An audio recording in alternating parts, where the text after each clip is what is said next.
That's how you were taught, right? Is there any oil that you could extract from like tree sap? Yes. So, you know what? I didn't bring it, but that tree, the one with the swing that attacked Matthew,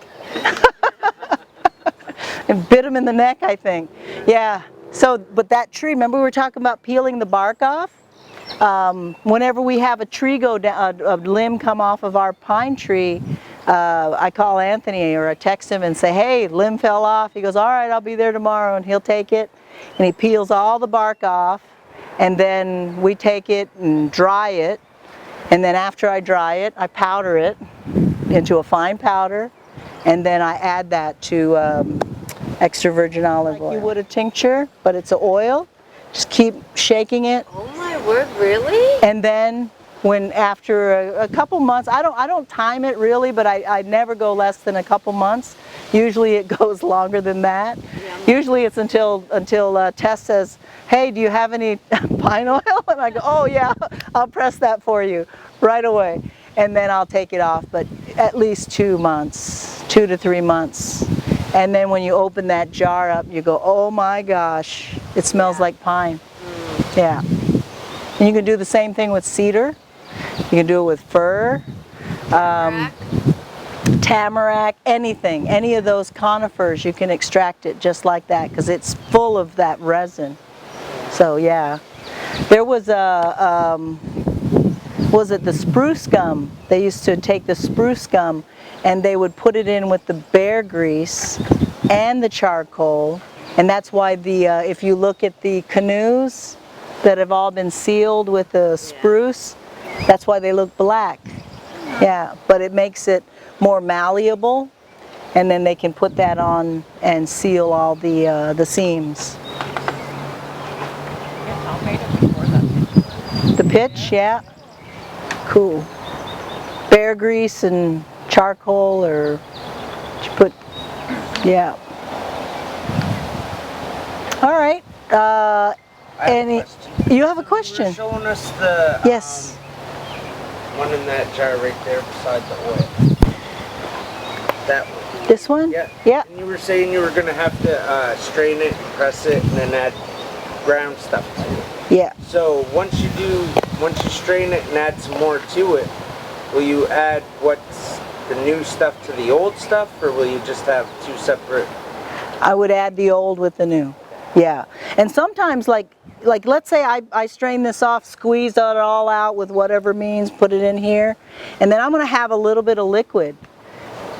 If I got some of the more of the powdered Siberian ginseng in there, and I poured that alcohol in and it wasn't enough to cover it, just add a little more alcohol. It's okay. Yeah. Just enough to cover it, and shake it, and then now you've got a more concentrated extraction. Just think about it as all the constituents that are soluble in the alcohol are going to go into the alcohol, and what isn't going to, right? Any other questions?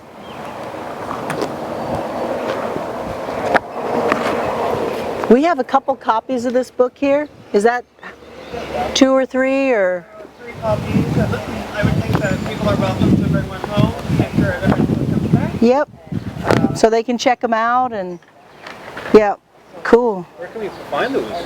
This one, I think he ordered it online. I ordered mine off of Amazon back in the day when Amazon was just books. Yeah. Yeah, you can get it. It's the Medicine Maker's Handbook. The Herbal Medicine Maker's Handbook. Westminster? Yeah. Yeah, they're really good about that. I love that. So awesome. Yeah. Yeah. No, it's. I haven't looked in here in a while, but he goes into oil infusions, and he goes into wine infusions too, right? And I guess, yeah, you could do wine infusions, but I just make the wine, right? or dandelion wine.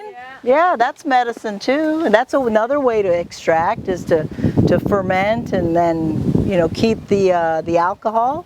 Because dandelion wine, I mean, seriously, all kidding aside, it is medicinal. Yeah. Because it takes a lot of dandelions to make just a 1 little gallon of wine, right? Yeah. Any other questions?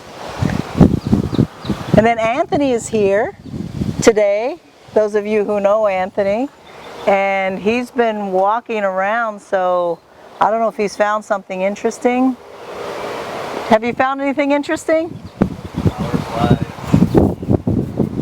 Flower flies and bees. Yeah. All right, well, I think that's it then. So you were telling us there's 2 different varieties of Old Man's Beard? Oh yeah, there's a couple, there's 2 or 3. Anthony can probably talk to that better than I can. This is just the genus.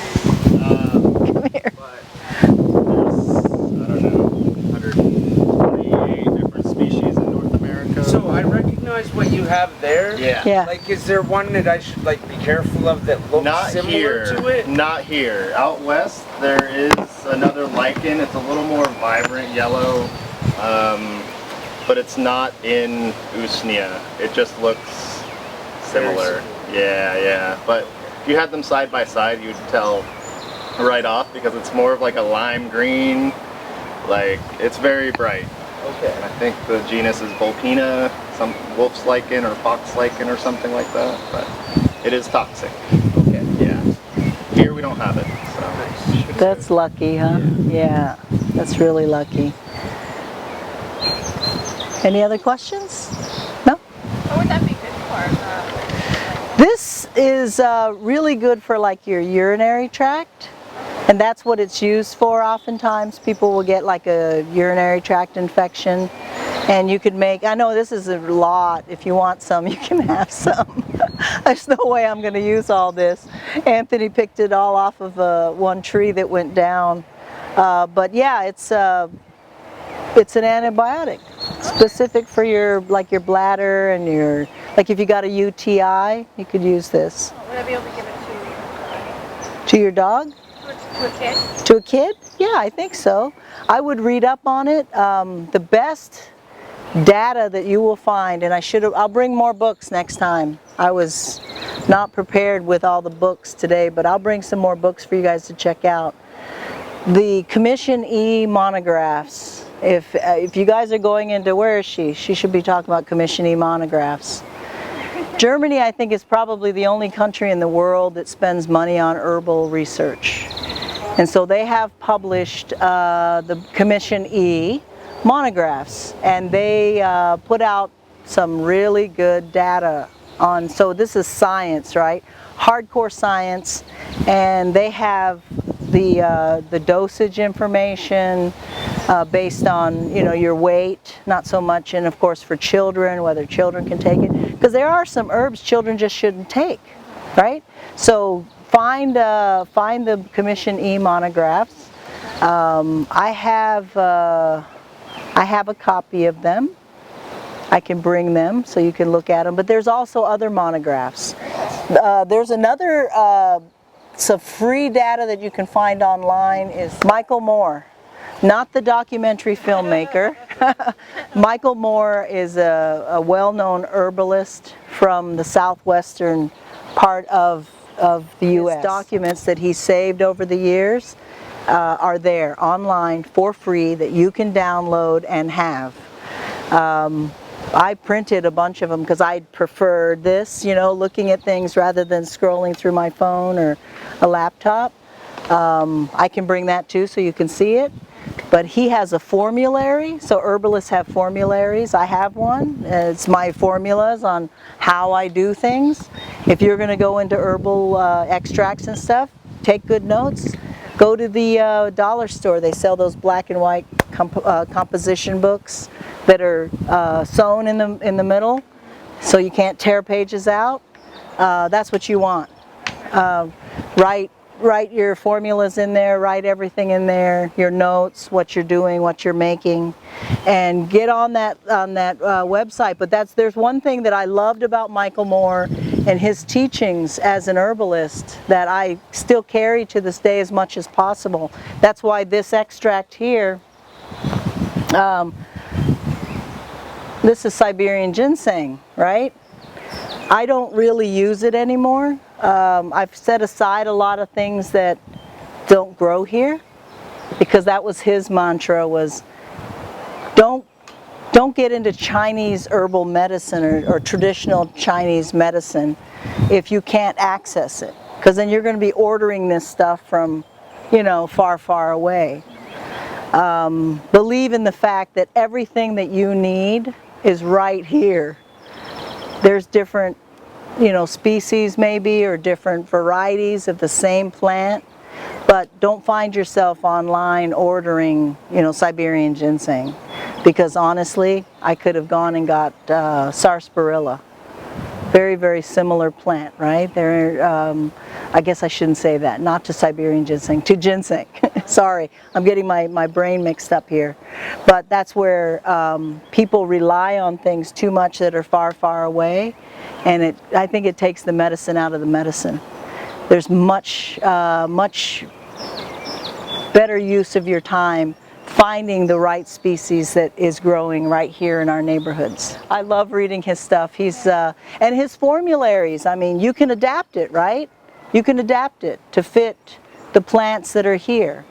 Doesn't necessarily have to be a copycat recipe, but you can take it and say, all right, he's saying use these things, but I don't have those things, but I have these things. Make it. Try it. Because he really has some cool formulas in there. There's a Wabanagi healing garden that has been constructed. Anthony has been instrumental in collecting the plants from all over the province, and he's bringing them into a site. They've given us a site up there at the Botanical Gardens, and you can go there. People use common names. Try to get away from that. I'm guilty of it. Anthony's the one who keeps on saying, which one are you talking about, Mom? He goes, because there's like 17 kinds or whatever.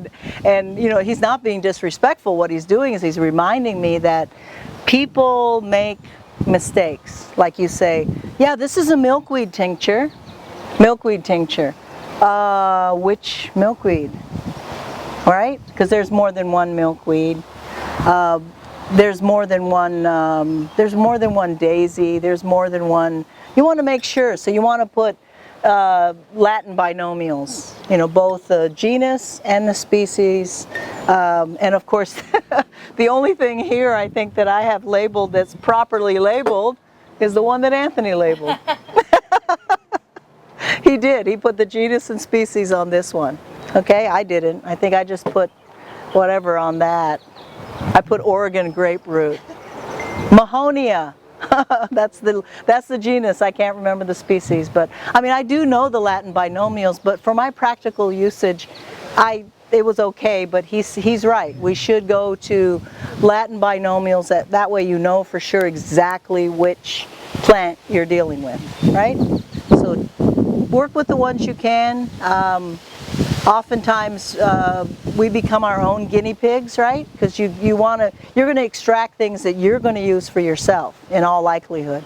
That'll be the first thing, and then you'll say, oh well, then I made something for my mother or for, you know, my child or something because they had this condition, and that's good. That's great. So start and ask questions and talk to each other, and you'll teach each other. All right, I think that's it, unless you have more